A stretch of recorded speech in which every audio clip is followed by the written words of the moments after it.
Study art के इस YouTube platform पर आप सभी का एक बार फिर से स्वागत है। जैसा कि बीपीएससी के द्वारा कैलेंडर जारी कर दिया गया है और उसमें यह बताया गया है कि आगामी जो आपका जुलाई है उसमें यह एग्ज़ाम को कंडक्ट करवा लिया जाएगा। यानी कि देखें तो अप्रैल, मई और जून आपके पास कुल 90 दिन बचा है। इस 90 दिन को आप टारगेट करके 72वीं बीपीएससी पीटी एग्ज़ाम को लेकर के खुद को मजबूत करिए। क्योंकि अब जो है वह वाला बात नहीं है कि 30 दिन पढ़ लेंगे तो पीटी एग्ज़ाम हो जाएगा। अब पीटी का क्वेश्चन काफ़ी डायनामिक रूप से देखने को मिल रहा है और उसका जो एक एग्ज़ाम का पैटर्न है उसमें कई सारे परिवर्तन हमको देखने को आया है। वहीं पे अगर हम दरोगा का बात करें कि पहली मर्तबा बिहार में लागू किया गया है परसेंटाइल और नॉर्मलाइजेशन दरोगा के इस एग्ज़ाम में, तो कई सारे जो है चेंजिंग वह हमको देखने को मिला है। तो इसी आधार से अब आपको तैयार होने की ज़रूरत है। यहीं पे हम देखें तो बीपीएससी में निगेटिव जो है 1/3 कर दिया गया है। अर्थात अगर हम दरोगा और बीपीएससी को लेकर के बात करें तो इसमें बहुत सी कुछ सिमिलरिटीज़ हैं, खास करके इसके पीटी एग्ज़ाम में। उसके बाद मेंस जो है वह बीपीएससी का थोड़ा अलग लेवल का होता है। यहाँ पे मैं आपको बताना चाहूँगा कि जिन किसी को भी दरोगा 1799 का पीटी हुआ है वह सब और ज़्यादा सतर्क होने की ज़रूरत है। चूँकि अब जो है वह वाला बात नहीं है कि जिसका एक बार रिजल्ट हो गया है वह लगातार रूप से रिजल्ट लाता ही रहेगा। अब अपने आप में परिमार्जन लाते रहिए। बिना परिमार्जन लाए हुए, आप में परफेक्शन लाए हुए आपका जो है वह पूर्ण तैयारी नहीं माना जाएगा।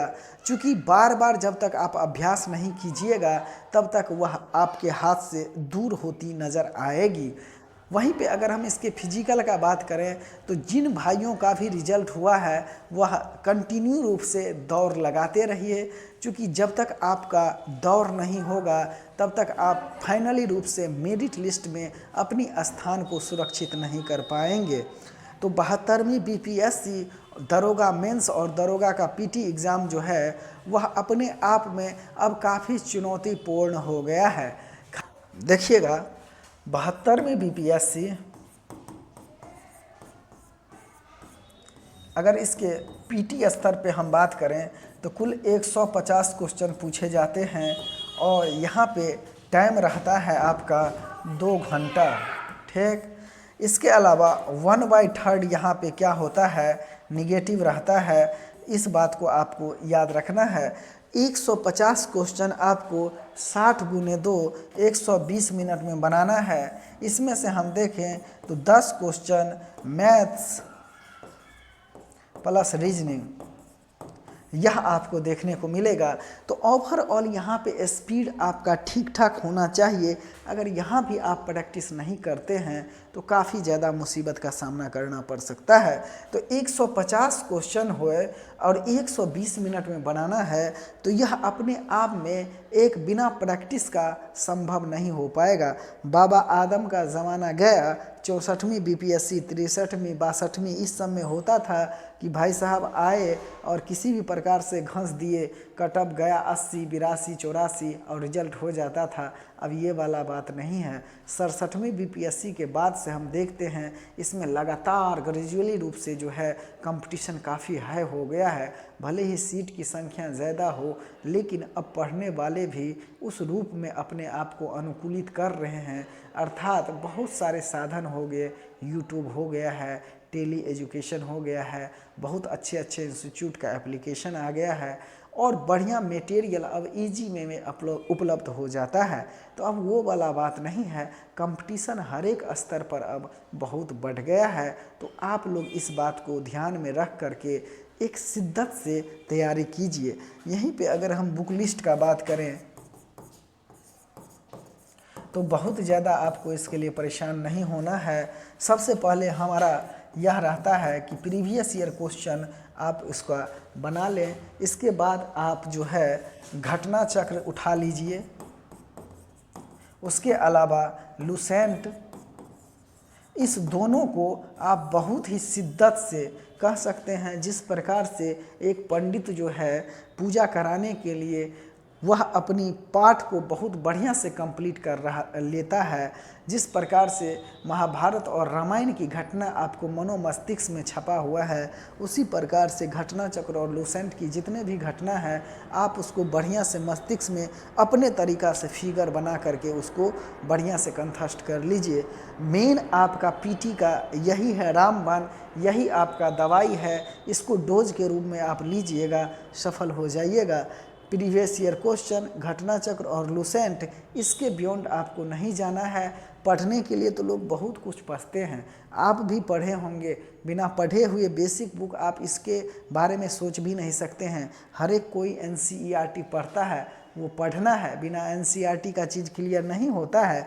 यह जो है लूसेंट, यह किताब न होकर के प्रीवियस ईयर क्वेश्चन का एक सारगर्भित रूप में लिखा हुआ नोट्स है। घटना चक्र देखें तो जो भी हमारे 12 स्टेट है PCS वाला हिंदी बेल्ट का, उन सभी का यह क्वेश्चन बैंक है। तो इन सबों को आपको रेगुलर रूप से स्टडी करना है। NCERT पढ़ना ही है, वह आपको बेस देगा, बाकी यह आपका प्रैक्टिस के लिए है। और प्रीवियस ईयर क्वेश्चन को ज़रूर आप लोग बना लीजिएगा। अगर आप इतना कर लेते हैं ईमानदारी से तो आपकी स्थिति PT एग्ज़ाम में काफ़ी बेहतर हो जाएगी। यह जो PT एग्ज़ाम होता है, मैं आपको बता दूं, यह बहुत ज़्यादा नॉलेज का खेल नहीं होता है, आपके मैनेजमेंट का यह खेल होता है। अब देखिए 1/3 नेगेटिव है। अगर कोई आदमी 130 क्वेश्चन भी बनाता है और निगेटिव ज़्यादा अटैम्प्ट कर लेता है तो रेस से बाहर हो जाता है, और कोई आदमी 100 क्वेश्चन ही बनाता है और वो ठीक ठाक जो ह्यूमन एरर है उसको अगर कंसीडर ना किया जाए तो उसका रिजल्ट हो जाता है, चाहे कुछ भी क्यों ना हो। तो यही है आपका यह जो एग्ज़ाम होता है वह आपके मैनेजमेंटेरियल स्किल का खेल है, इसीलिए इसमें बहुत हम्टी डम्टी होने की ज़रूरत नहीं है। बेसिक बुक पढ़िए, यानी कि NCERT, घटना चक्र, लूसेंट और प्रीवियस ईयर क्वेश्चन को आप रेगुलर रूप से अध्ययन कीजिए, PT आपका हो जाएगा। उसके बाद मेंस के समय में देखा जाएगा, मेंस के लिए कुछ अलग चीज़ है। आइए अगर दूसरी ओर हम यहाँ पे दरोगा का बात करें तो इस अभी देखिए बिहार दरोगा में इस बार जो है 100 क्वेश्चन जैसे कि पूछा जाता था वैसे ही इस बार भी पूछा गया है। और यहाँ पे जो है परसेंटाइल एंड नॉर्मलाइजेशन, इसका यहाँ पे आधार से कंसीडर करके रिजल्ट को इस बार पब्लिश किया गया है।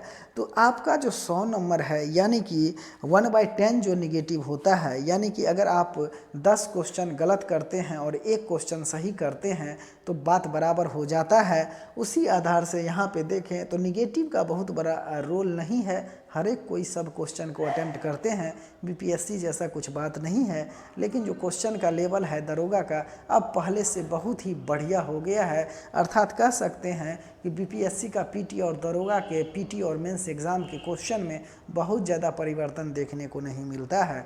तो अर्थात PT लेवल पे BPSC और यह बिहार दरोगा करीब करीब एक ही तरह के क्वेश्चन पूछते हैं। तो आप लोग भी दरोगा के जो कोई भी तैयारी करते हैं बहुत ही ईमानदारी से निष्ठा के साथ इसको तैयारी कीजिए। हम पुनः रिपीट करूँगा कि आपका NCERT आपने अगर पढ़ लिया है तो दरोगा का PYQ लगाइए, उसके बाद घटना चक्र और लूसेंट इसको आप ज़रूर अध्ययन कीजिएगा, इतना से ही आपका काम बन जाएगा। अगर रेगुलर बेसिस पे आप इसका अध्ययन करते हैं तो यकीन मानिए आपके जीवन में कुछ पॉजिटिव चेंज आने वाला है। तो इसमें बहुत ज़्यादा हम कुछ बात नहीं करेंगे। हमारे कोचिंग का पता है मुसल्लाहपुर से आते हैं जब महेंद्रू की ओर, वहीं पे D7 ब्यूटी पार्लर है, उसी के पीछे हमारा यह बिल्डिंग है, कोचिंग है। इसके अलावा जब आप महेंद्रू पोस्ट ऑफिस से आइएगा तो बस एक गली छोड़ के ही यहाँ पे है D7 ब्यूटी पार्लर, यहीं पे हमारा कोचिंग है। You all are most welcome. आप हमारे साथ घटना चक्र और लूसेंट का भली भांति बैठ करके डिस्कशन कर सकते हैं, हमारे साथ बैठ करके अध्ययन कर सकते हैं। तो हम इस वीडियो में इतना ही आप लोगों के साथ बात शेयर करना चाहते हैं। हमारा पता है, उस पर आप ज़रूर एक बार आइए, हमसे मिलिए और अपनी रणनीति को धार दीजिए। तो फिर हम मिलेंगे किसी नेक्स्ट वीडियो में। आज हम कोई लाइव क्लास नहीं लेंगे, इसको यहीं एंड करते हैं। आप अपने और अपने परिवार का ख्याल रखिए, जीवन में नई ऊंचाइयों को प्राप्त करें। फिर मिलेंगे, तब तक के लिए जय हिंद, जय भारत।